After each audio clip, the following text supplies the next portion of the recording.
Hey, this is a quick tutorial on how I multiply all my GIF letters. So right now I'm just taking the letter that means ing to me, so it occurs a lot in English. And this is the folder, and I am taking all the images and I'm choosing an output folder. So the output folder is ing out. So now I'm going to run a process that inverts all these images. So I press convert, and as you can see, that process ran, and now this folder has all the negatives of ing that I know is ing in it. So I'm going to take all these images, and I'm going to put them back into the source folder, which is just ing, and now this out is completely empty again, and the source folder is full of all of them again. Now I'm going to run the process, a different process again.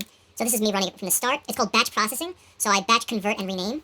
You have to rename it again, so I'm just going to put another hashtag at the end so it doesn't kind of like mess up the entire process. And then I'm going to remove all these. You figure it out, it's not very hard. And then I change the settings that I did. Advanced options. I'm going to just change the hue by, I don't know, 30 degrees. And that should be good. And I'm going to turn off the negate option, because I don't need to do that again. Negate should be your first choice. And then I'm going to run convert. And as you can see, it ran it for all these images. And all those images are now on the out. They all look similar, but they're all visually different. I'm going to take all these images, and I'm going to put them back in the original ing.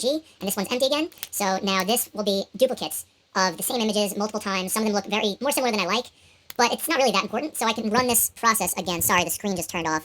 I hope you didn't miss anything important. I didn't notice how long ago that turned off. Anyway, so I'm going to run the process one more time. So I'm going to select all of them. Tools, batch, convert, and rename dialog. I'm going to remove one of the hashtags because we don't need to have, it doesn't matter, like, you just got to keep it in scope. It doesn't have to go overboard. I'm going to remove all the images so we don't get duplicates, and I'm going to add them all again. And then I'm going to go to advanced options.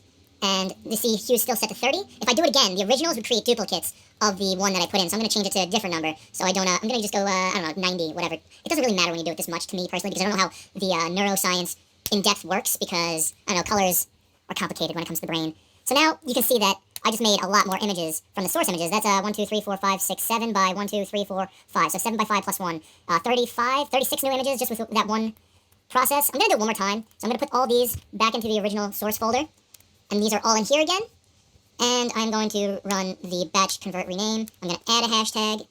Settings. I'm going, not that setting. Advanced options, hue. I'm just going to change the hue. I just don't want to overlap the same time. So like if I hit an accidental, like if you do 180 then 180 again, you're back to where you started, and that's not good. So I'm just going to do, I don't know, 172. 172, yeah, I think that'll be alright. Well, who cares? I don't care. And let's see if there's any more refined options that you can do. Color depth, adjustments, gamma, contrast. I don't even know what gamma really is. But, alright, so that's it. I'm going to run this one last time, then I'm going to make the GIF, and I'll show you the result in the end of the... I have a more particular nuanced thing that I do that I don't want to share. I'm breaking the mold in that one particular way, but you guys can have this process. There should be more. That's weird. It didn't do as many as I wanted. I'm going to redo that because that wasn't correct. Yeah, so that's not right. Batch, rename, and convert. I select all of them. Add all. Yeah, okay. And this should still be the same. Yeah, okay. I think I got it that time. Anyway, I'm going to make the GIF and I'll show you at the end of the video what it looks like, the results. But this is how I multiply letters, and they're all visually, technically, the brain knows that they're the same, but at a neurological level, they're all different. So it's like adding way more power to your brain all at once. See how many there are? And these ones look a little bit too similar, like exactly the same, so I'm going to delete those. Anyway, that's the story. I'll show you the GIF after this.